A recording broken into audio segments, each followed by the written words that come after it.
Bismillahirrahmanirrahim. Apakah seseorang yang selalu melakukan ibadah yang tidak ada tuntunannya disebut ahli bid'ah? Syekhul Islam Taimiyah rahimahullah Pak menyebutkan batasan kapan disebut ahlul bid'ah. Kata beliau, disebut ahli bid'ah apabila dia melakukan bid'ah yang disepakati oleh seluruh ulama akan kebid'ahannya. Seperti bid'ah Khawarij, Qadariyah, Syiah, Murji'ah, Jahmiyah. Maka yang disepakati oleh para ulama akan kebid'ahannya baru disebut pelakunya sebagai apa? Ahli bid'ah. Adapun perkara yang para ulama masih berselisih apakah itu termasuk dalam kategori bid'ah atau tidak, maka belum bisa pelakunya disebut sebagai apa? Ahli bid'ah. Contoh kunut subuh, para ulama beda pendapat. Apakah ya? Imam Syafi'i mengatakan sunnah, Imam Abu Hanifah mengatakan bid'ah, Imam Ahmad dan Imam Malik dan ashabul hadis mengatakan ya tidak disyariatkan tapi tidak sampai kepada apa? Bid'ah. Ya. Itu apa namanya? Batasannya. Ya.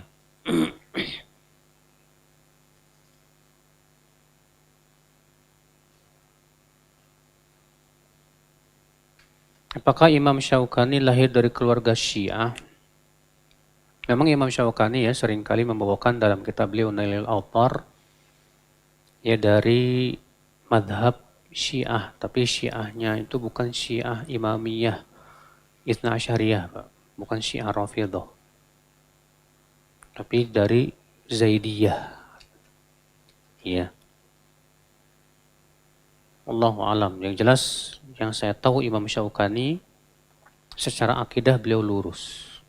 Bahkan beliau memuji Syekh Muhammad bin Abdul Wahab. Beliau memuji dakwahnya Syekh Muhammad bin Abdul Wahab. Ya dianggap Wahabilah kayak kalau sama kita gitu.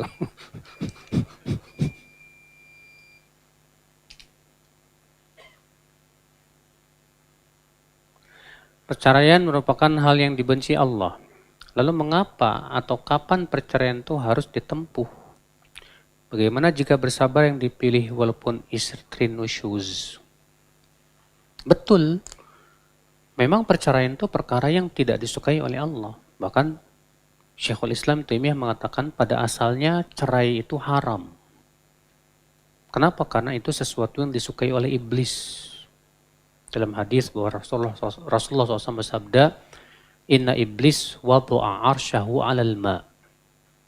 Iblis meletakkan singgasananya di atas air laut. Jadi antum yang suka ke laut hati-hati mas. Di sana ada singgasana iblis.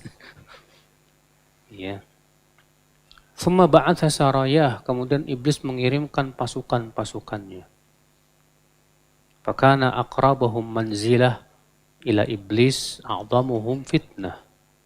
Dan pasukan iblis yang paling dekat kepada iblis, yang paling besar godaannya. Faqala ahaduhum, salah satu pasukannya berkata, fa'altu kada wa kada, aku sudah melakukan ini dan begitu. Kata iblis, ma fa'alta syai'an, kamu belum berbuat apa-apa.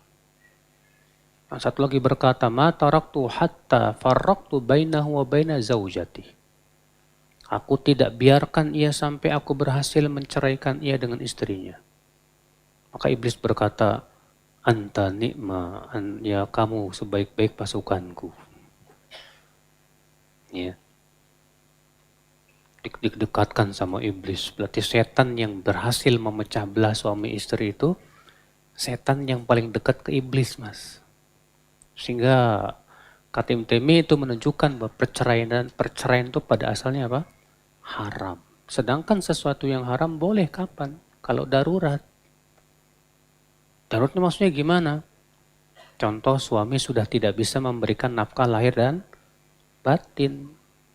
Sementara tujuan di antara pernikahan adalah supaya istri diberi nafkah lahir dan batin. Contoh lagi apa?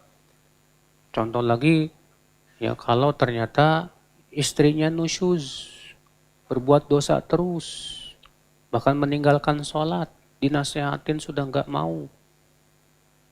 Maka yang seperti ini sangat dianjurkan untuk diceraikan. Maka dalam satu riwayat disebutkan bahwa di antara salah satu doa tidak diijabah gara-gara punya istri yang buruk tapi nggak diceraiin. Ya. Contohnya lagi juga kalau memang ternyata ya adanya kalau tidak bercerai itu malah menimbulkan mudarat untuk agama misalnya. Karena misalnya suaminya yang punya pemikiran yang sangat sesat, menyesatkan, yang dia khawatirkan akan merusak istri dan anak. Kata para ulama nggak apa-apa boleh. Kenapa? Itu mudaratnya besar.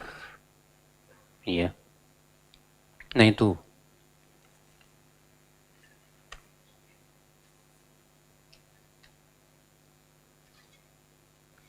Bagaimana hukumnya sholat menjadi makmum jika imamnya isbal? Sahkah sholatnya makmum? Sah, tapi yang dosa si imam. Ada disebutkan dalam hadis, la yaqbalullahu sholata musbilin izarahu au kama qala. Allah tidak menerima sholat orang yang musbil, yang kainnya melebihi mata kaki. Namun dalam syaratnya ada kelemahan. Syaratnya dalam apa? Ada apa? Kelemahan. Ya.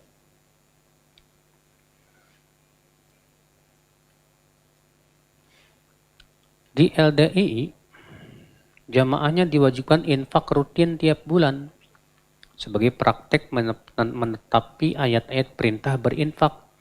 Dan jika tidak, maka diyakini harta hasil kerjanya masih tercampur kotoran. Mewajibkan infak ini butuh dalil, Mas. Apalagi tiap bulan. Allah tidak pernah mewajibkan infak tiap bulan. Yang ada Allah wajibkan sedekah. Apa sedekah lagi? Zakat, maaf.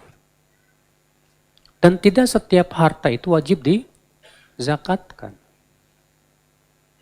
Iya. Antum punya kuda, banyak kudanya mahal-mahal lagi. Ada 100 ekor, nggak wajib zakat kuda.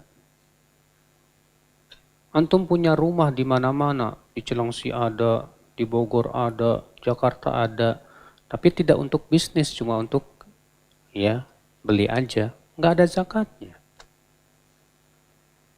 Antum punya pesawat terbang yang memang buat pribadi antum aja, nggak ada zakatnya, padahal harganya miliar. Ya. Apa saja yang diwajibkan zakat? Emas, perak. Apa yang sama dengan emas dan perak? Uang, daun fulus. Ya. Sekarang antum gajian pakai apa? Pakai beras apa pakai uang, Mas? Antum gajian pakai duit. Ya. Tiba-tiba tiap gajian dipotong 2,5%. Katanya zakat profesi. Loh kok aneh? Ketika saya tanya, apa hujah antum mewajibkan zakat profesi? Dikiaskan kepada petani. Karena petani itu kan profesi, Mas. Kita katakan petani menghasilkan apa, Mas? Hah? Petani menghasilkan beras, jagung yang sifatnya makanan pokok. Kalau petani sayur mayur nggak ada zakatnya. Sayur mayur nggak ada zakatnya, Pak. Tapi yang diwajibkan tuh hanya sebatas makanan apa? Pokok. Itu pun dibedakan antara yang tada hujan dengan yang butuh uang untuk pengairan. Dan anehnya Pak, orang yang mewajibkan zakat profesi mengatakan apa? Diambil 2,5%. Loh kok 2,5%? Karena dikiaskan kepada emas. Loh tadi katanya pertanian. Sekarang emas. Ini kok dagelan banget sih. Iya karena uang tuh dikiaskannya dengan emas. Kalau begitu ya sudah zakatnya emas aja. Emas itu wajib zakat dengan 2 syarat. Sampai nisab dan sudah haul setahun. Lah ente kok tiap bulan ngambilnya? Ini nggak nyambung kemana-mana, Pak. Ya. Nah, yang di LDI pun disamakan begitu, Pak. Pokoknya wajib tiap bulan apa? Infak. Kita katakan, maaf, ini infak apa?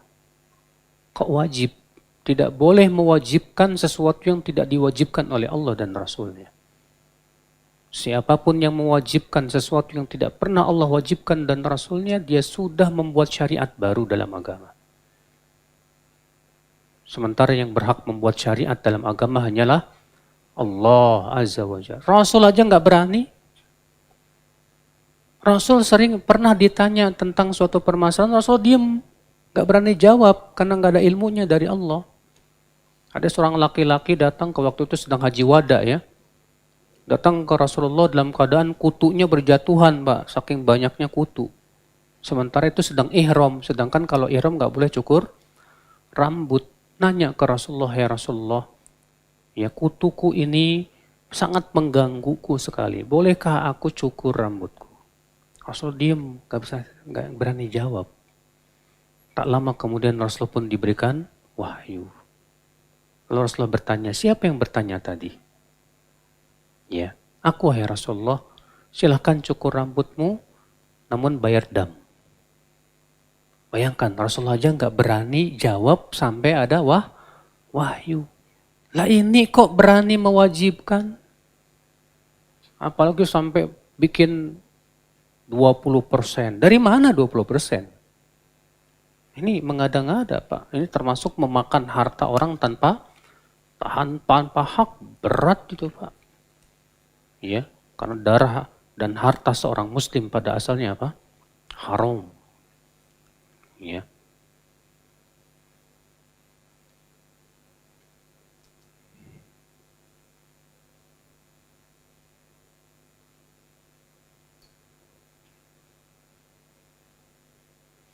Bolehkah menyewakan sound system untuk acara hari raya agama lain?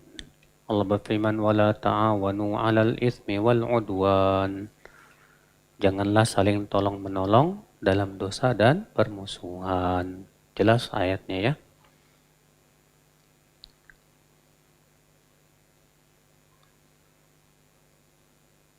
Siapa yang paling berhak menerima bunga bank? Gak ada yang paling berhak. Bunga haram, Pak. Cuma masalahnya memang apakah bunga bank boleh disedekahkan atau tidak? Khilaf para ulama. Kalau Syekh Utsaimin mengatakan bunga bank tidak boleh diapa-apain, buang. Dasarnya firman Allah, wadaru ma baqiya minar riba, tinggalkan semua yang tersisa dari riba. Maka pendapat Syekh Utsaimin dalam masalah ini keras. Bunga bank tidak boleh dipakai untuk apapun juga, haram. Sedangkan Syekh bin Baz mengatakan boleh tapi untuk fasilitas umum. Jalan, WC umum, dan yang lainnya. Kalau Syekh Jibrin boleh untuk fakir miskin juga. Alasannya dikiaskan dengan perbuatan Umar yang mengambil upeti dari orang-orang kafir zimmi. Dan orang-orang kafir zimmi saat itu usahanya rata-rata haram. Tapi diambil oleh Umar untuk kepentingan kemaslahatan kaum muslimin. Ya. Sehingga dijadikan dalil oleh beliau. Allahu a'lam. Ini dalam masalah ini. Kalau memang ternyata ada orang yang sangat-sangat butuh dan darurat, baru boleh, Pak. Kalau masih ada selain mas, minumnya jangan pakai tangan kiri ya, Mas ya. Iya. Selama masih ada uang sedekah yang lain, ambillah dari yang lain aja. Adapun dari bunga bank yang sifatnya riba, kalau nggak darurat banget jangan deh Pak. Iya. Dan bersedekah dengan bunga bank nggak ada pahalanya sama sekali Pak. Karena Allah tidak menerima kecuali dari yang halal saja. Iya. Terkait hadis yang menyebutkan umat Islam akan berpecah menjadi 73 golongan dan satu golongan yang selamat. Ada berapa umatkah yang masuk dalam golongan tersebut, Ustadz? Sudah kita sebutkan tadi Pak, bahwa yang selamat itu yang mengikuti Rasul dan para sahabatnya. Namun, ada namunnya ya Pak ya. 72 golongan yang masuk neraka itu tidak kekal selama mereka matinya di atas tauhid. Maka Syekhul Islam Taimiyah mengatakan siapa yang meyakini bahwa 72 golongan masuk neraka itu kekal, sungguh ia telah salah besar. Iya. Makanya ini keistimewaan umat Islam, Pak. Bahwa siapapun yang wafat di atas la ilaha illallah, hatta dia ahli bid'ah, tetap dia akan diangkat dari api neraka dan dimasukkan kemana? Ke surga. Maka siapa yang meyakini bahwa 72 golongan kekal di neraka, ini keyakinan Khawarij. Keyakinan apa? Khawarij.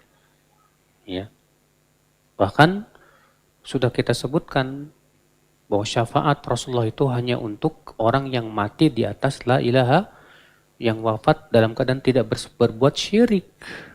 Maka semua ahli bid'ah yang tidak berbuat syirik dan wafat di atas tauhid masuk dalam hadis itu. Masuk dalam hadis tersebut. Ya. Kalau kita maunya udah kekal aja lah Ustaz, enak aja. Emang neraka punya ente apa? Ya. Allah itu rahim, Pak. Allah ghafur. Maha pengasih lagi maha penyayang. Demikian kita tutup. Subhanakallah bihamdik. Asyhadu an la ilaha illa anta astaghfiruka wa atubu ilaik. Assalamualaikum warahmatullahi wabarakatuh.